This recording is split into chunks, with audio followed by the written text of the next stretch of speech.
Comme chaque mardi, c'est l'heure du broker du jour. Notre émission en compagnie sur ce plateau d'Antoine Fraisse-Soulier, Financial Market Analyst chez eToro, et son confrère David Derry en duplex, qui est French Partner chez eToro France. Bonjour à tous les deux. Bonjour. Bonjour. Alors, on va d'abord commencer avec vous, Antoine. On va parler des market movers européens, à commencer par le CAC 40.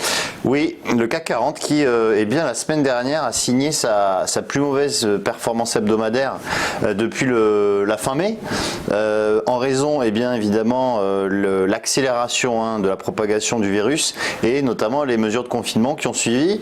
Bien évidemment, en France, on l'a tous suivi avec donc un reconfinement quasi total pour la France. On a aussi un confinement un peu partout dans tous les pays d'Europe.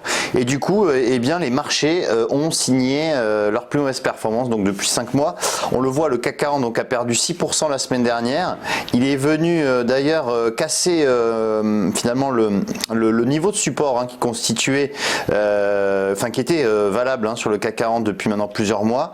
Donc c'était aux alentours des 4700 points. On l'a cassé, on est allé tester les 4500 et en début de semaine, on voit qu'on réintègre finalement ce niveau et donc le range dans lequel le CAC évolue depuis plusieurs mois.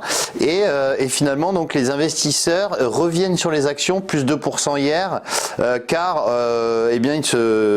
finalement, le confinement qu'il va y avoir cette fois-ci est quand même moins important que précédemment.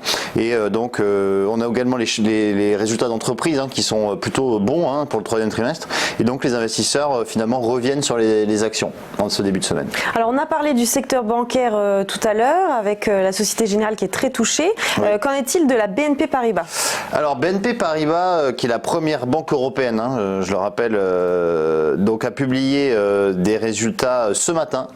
Et on voit d'ailleurs que le titre est en progression de 9%, donc des résultats très bien accueillis par la communauté financière.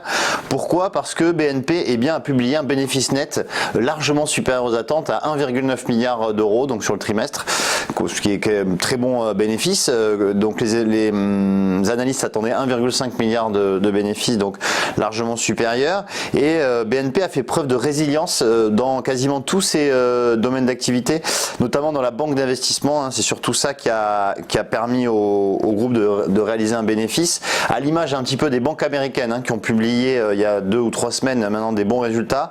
Et bien BNP dans sa division banque d'investissement, ses revenus, donc son produit net bancaire, c'est considéré comme le chiffre d'affaires pour les banques, le produit net bancaire est sorti à plus 36%. Donc voilà, ça tourne à plein régime dans la banque d'investissement.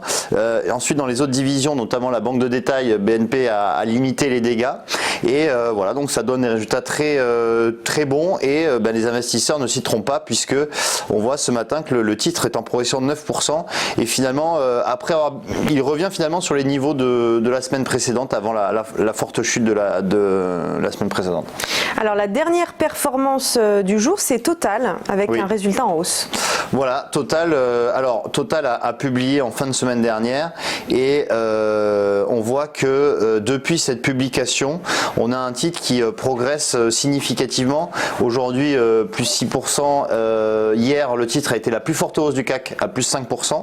Et Total, sur le trimestre, finalement, a rassuré les investisseurs. Alors c'est vrai que le pétrole, c'est très compliqué quand on voit les cours du baril aux alentours des 35-40 $ depuis plusieurs mois, donc à un niveau assez bas historiquement.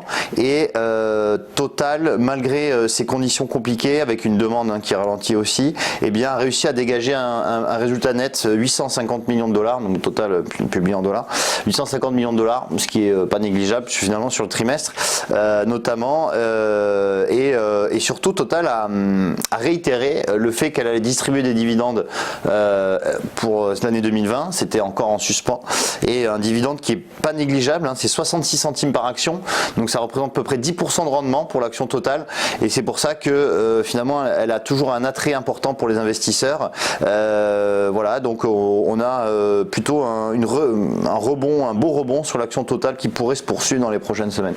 Merci Antoine. Aujourd'hui c'est donc le jour J des élections américaines. On va voir qu'en est-il des performances justement du côté des Américains.